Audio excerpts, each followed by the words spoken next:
Today is November 14th, 2022. I want to talk about Russia's military operations in and around Ukraine.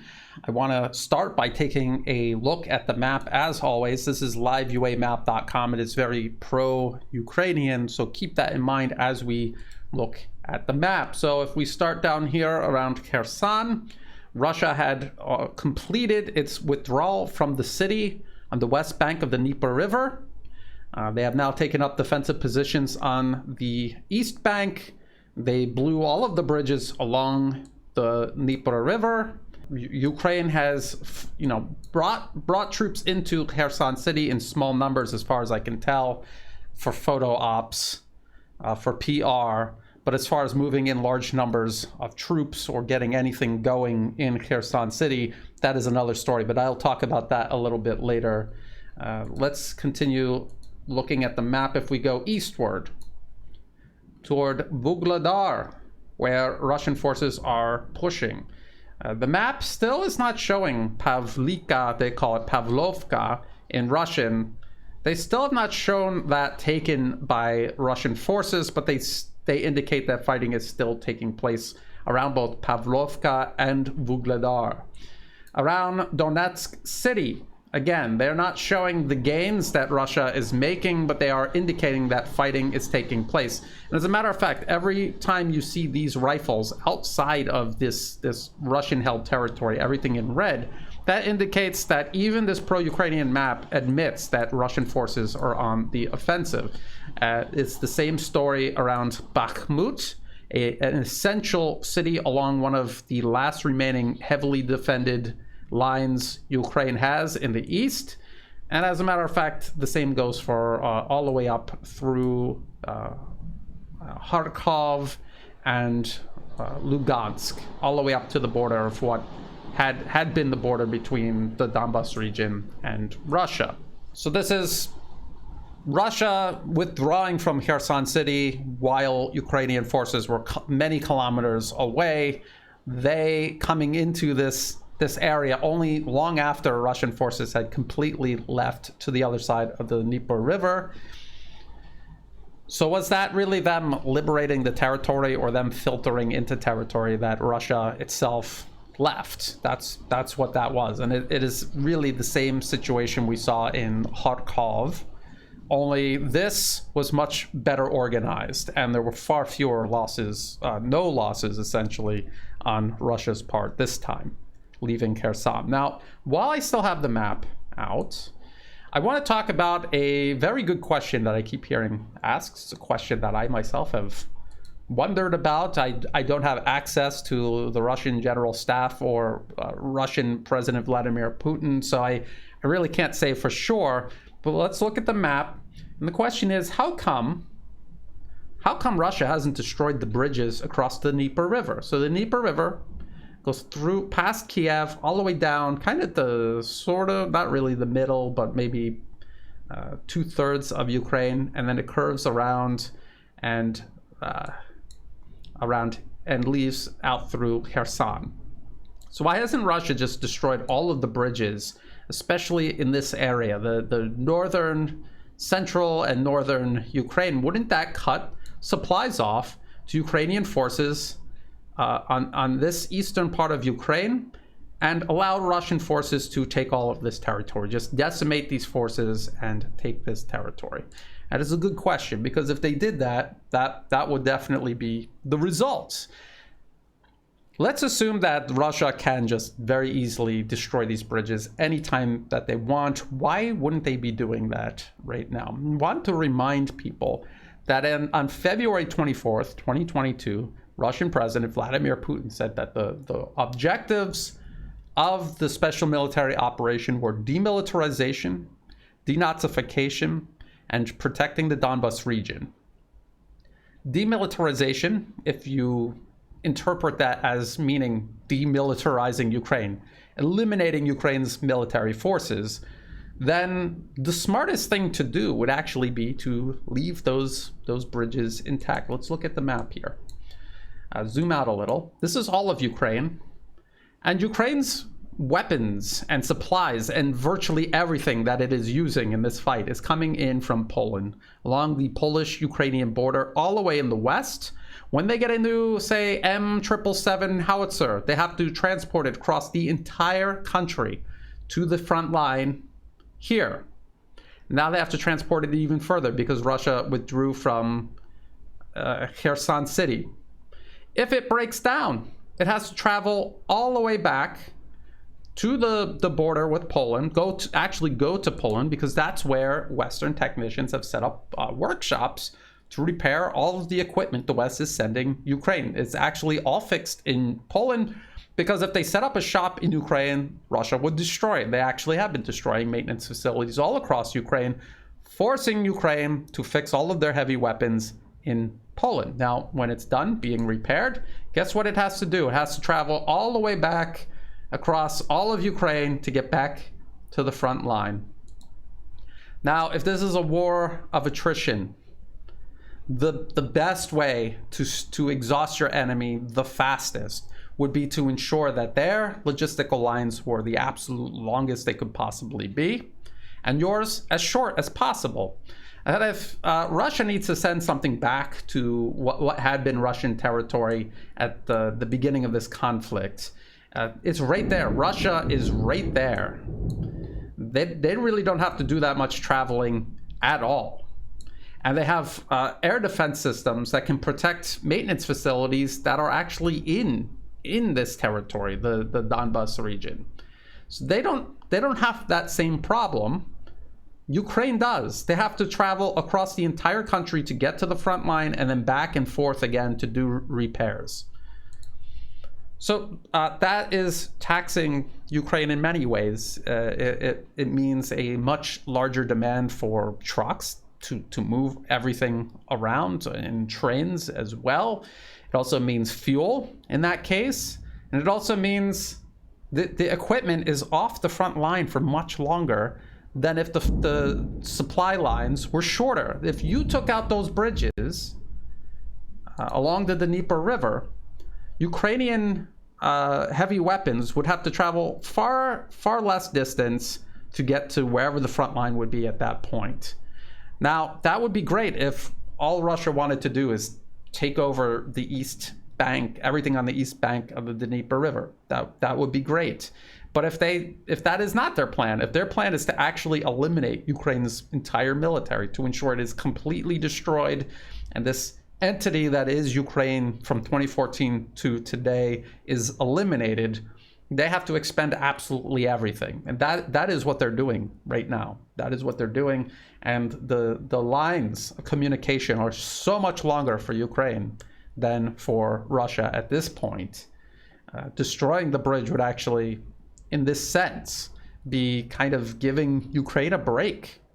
Now, if Russia can destroy these bridges at any time of their choosing, I don't know what the actual reason is for them not doing so, but I speculate that this could be a good reason they might not be doing this. And this brings me to the main topic that I actually want to talk about today, and that is attrition. This is a war of attrition. I talked about how Russian President Vladimir Putin talked about demilitarization. This is one of the three main objectives of the special military operation. So if it's attrition, then that is the goal. That's how you measure success.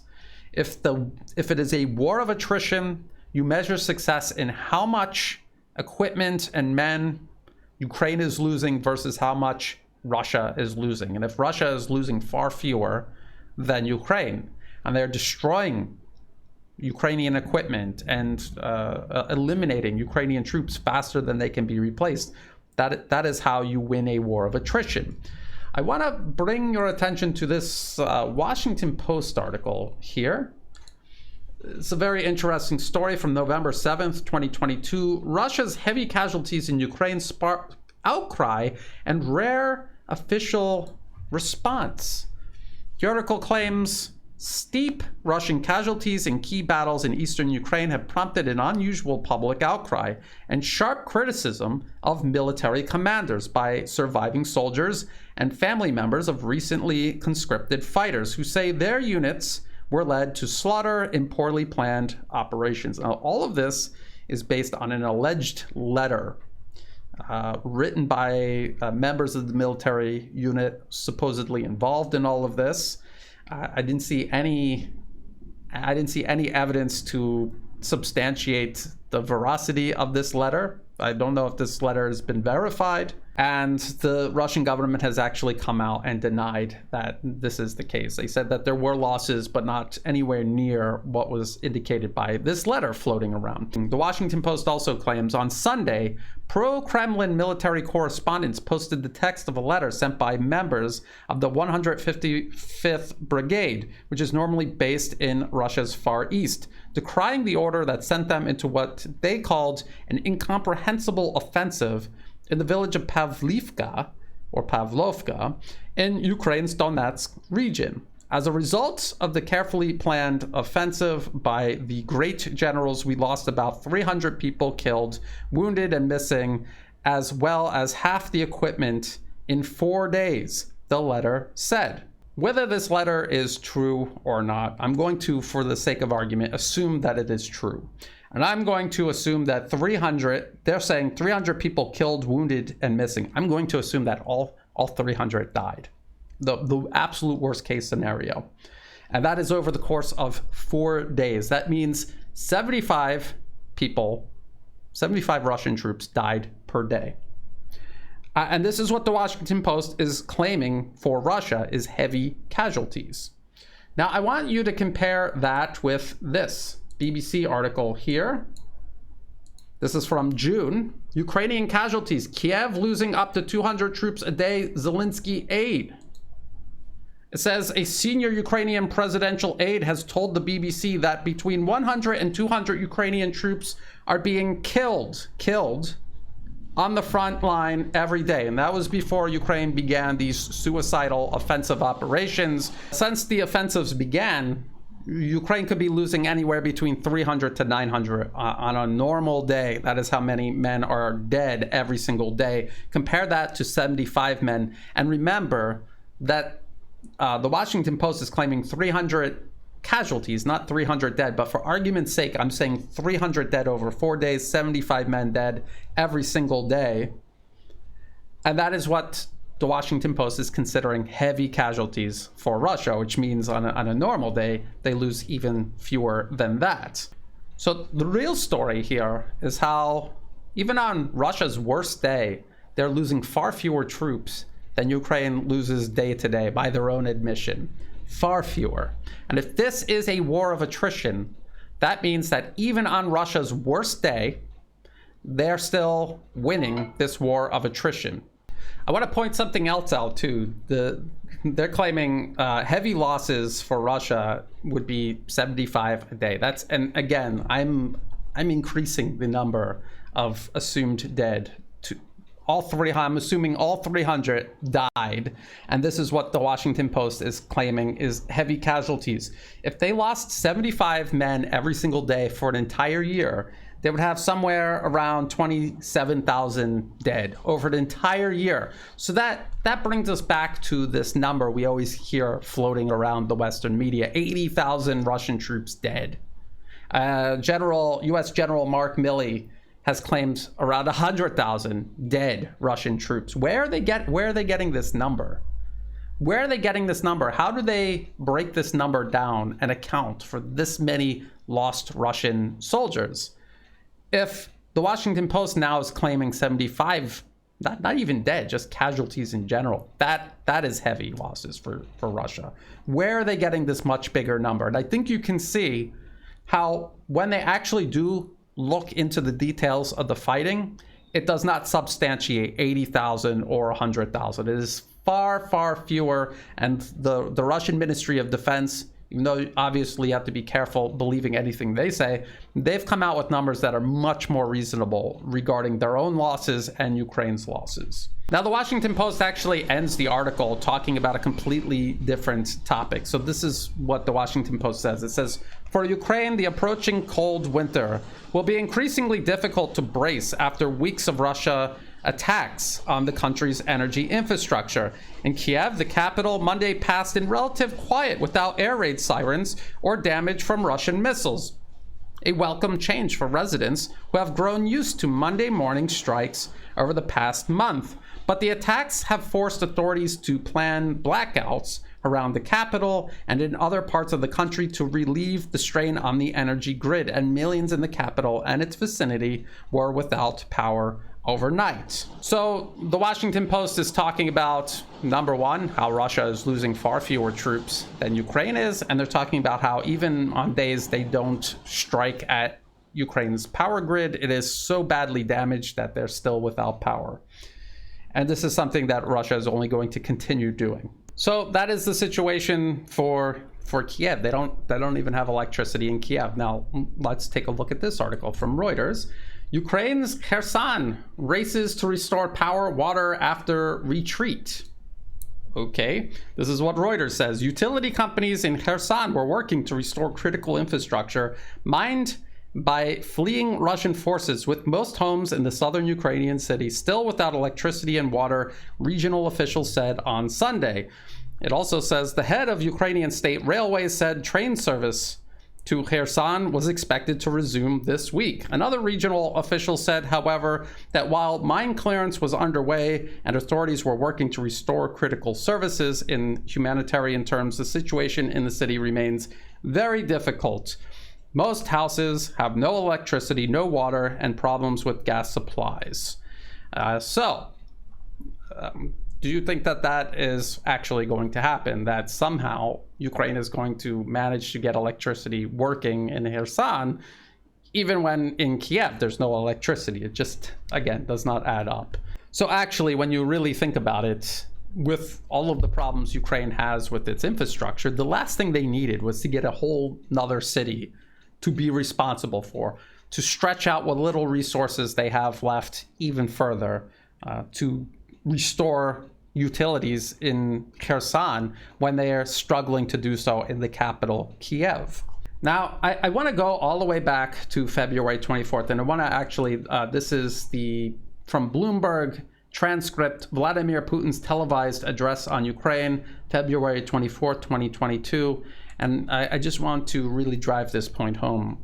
This is what it says. The purpose of this operation is to protect people who for 8 years now have been facing humiliation and genocide perpetuated by the Kyiv regime. To this end, we will seek to demilitarize and denazify Ukraine, as well as to bring to trial those who perpetrated numerous bloody crimes against civilians, including against citizens of the Russian Federation. It is not our plan to occupy the Ukrainian territory. We do not intend to impose anything on anyone by force. If you take that at face value, we're talking about a war of attrition. We're talking about destroying armies, not conquering territory. I believe that there was a plan A, a plan B, and a plan C, and many plans. When you plan a military operation on this scale, you have to have multiple contingencies, and each contingency has a different probability of success. So maybe plan A was to storm into Ukraine and collapse the government overnight. That clearly didn't work, but it was also abundantly clear that Russia had a backup plan.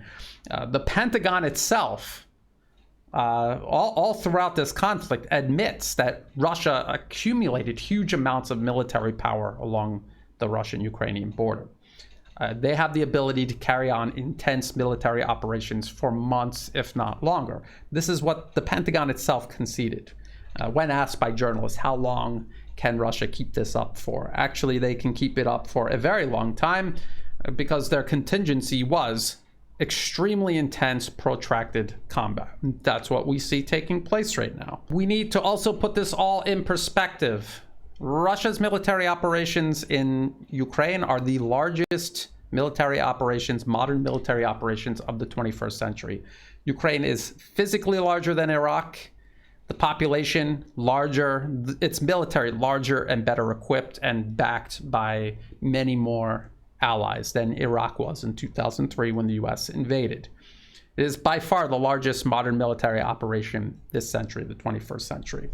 I think people need to keep that in mind when they're looking at what's going on, and to kind of temper their expectations of what what can and cannot happen, and in terms of time frames. I have not seen anywhere in the Russian Federation's history any military operation that was done quickly.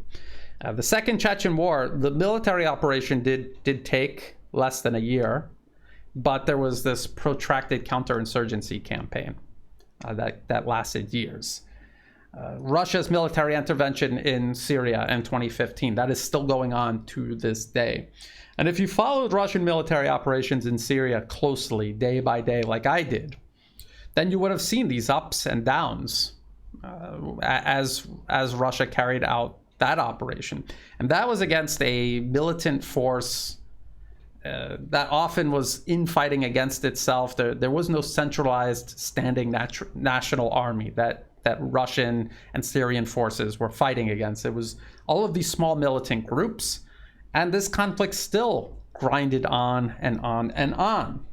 But Russia was successful. They successfully helped Syrian forces take back almost all of their major population centers. The United States is occupying eastern Syria, and until they give up there, that's going to remain that way because Russia does not want to fight a conflict directly with the United States. But other than that, everything else, Russia has helped Syria to take back. It was a success. The military intervention was a success. It was meant to prevent the United States from successfully overthrowing the government in Syria. And that's what happened. So if you take these points of references, the Second Chechen War, the Russian military intervention in Syria from 2015 onward, if you understand that even these much smaller operations took a very long time to implement, they had their ups and downs, and then when you look at what Russia is doing in Ukraine right now, the way that it's going right now, you understand that it's not only possible but probable Russia will succeed. And the only way that you could start having real doubts is if Russia starts losing as many troops and as much equipment as Ukraine is losing, or more, or if the United States and its allies are able to train and produce more troops and equipment than Russia is able to remove from the battlefield. If that starts to happen, then Russia is in real trouble. They will begin losing this conflict. And if they don't do anything to change it, they will actually fail in this conflict. And I will be the first person to point that out when it starts happening. But when the Washington Post thinks, aha, we got Russia, look at these heavy losses, and the best they can do is 300 casualties, not 300 dead, 300 casualties over 4 days, when Ukraine is losing as many men dead in a single day, that is an indicator that even on Russia's worst day, they are still by far coming out on top in this war of attrition. This is what successful demilitarization looks like. This is what a successful war of attrition looks like. We have people looking at the map, looking at the lines changing on the map, and they're panicking, they're becoming hysterical. They're forgetting that from the very first day this operation was launched, the first objective mentioned was demilitarization. Demilitarization means demilitarizing Ukraine. It does not mean taking Ukrainian territory and holding it at all costs. It means doing whatever you have to do to stretch the army out as far as possible, pressure it as much as possible, and incrementally destroy it. This is exactly what Russia is doing. And until something else happens, or until the Russian government indicates otherwise, as far as I can tell, this war of attrition is going exactly the way Russia wants it. Now, does that mean that Kharkov and Kherson, these were optimal outcomes for Russia? No, nothing goes perfectly in any military campaign. Look again at the Russian intervention in Syria. They took Palmyra back. This is northeast of Damascus, kind of right in the middle of Syria. They took this city back. They lost it to ISIS. Then they took it back again. They didn't want to do this seesawing back and forth, but that was just the nature of the combat. Taking back Aleppo was a very protracted process. There were different points in time where it looked like it was going really bad for Russian-backed Syrian forces. But at the end of the day, they took the city back, and they're rebuilding it now. You have to think in 4 dimensions, not just in the 3 dimensions of the here and now. You have to think over time. You have to try to figure out what the vector sum of all of this fighting is. And if Russian President Vladimir Putin said demilitarization on day 1, and that is what we see taking place in Ukraine, and we see these concessions of territory, Kharkov, Kherson, but the demilitarization is still taking place. Actually, during these offensives of Ukraine, it accelerated. We have to keep all of that in mind. And I have used this analogy before. It's like watching a sporting event and wondering why the team will not, do a slam dunk. Why won't they do a slam dunk? Why won't they try to shoot for the 3-pointer? Why won't they do that? But because they're not playing basketball, they're playing football. That's why they're kicking the ball into the goal instead of shooting hoops, because it's a totally different game. This is a war of attrition. It is a totally different type of conflict than territorial conquest. So let's remember that back in late February, the Russian government said this was about demilitarization. It was not about territorial conquest. In the transcript, it literally says, it is not our plan to occupy the Ukrainian territory. Okay, I understand that now a lot of this territory has been incorporated into the Russian Federation, but I believe that demilitarization still takes precedent. When that is done, everything else will fall into place. People need to be patient. This is a massive military operation. It is the largest military operation organized in the 21st century so far. Just keep that in mind. When you put things in perspective, you will realize that a lot of this hysteria, you see it among people following this. It is unwarranted. It is unwarranted. It is also very familiar, because I remember following the conflict in Syria from day 1, from 2011 onward, and then the Russian military intervention from 2015 onward. And I remember this exact same hysteria, despair, condemnation of the Russian government and its military. Why aren't they doing this? Why aren't they doing that? In hindsight, they did everything that absolutely needed to be done. It really could not have been done any other way. Realistically, it couldn't have been.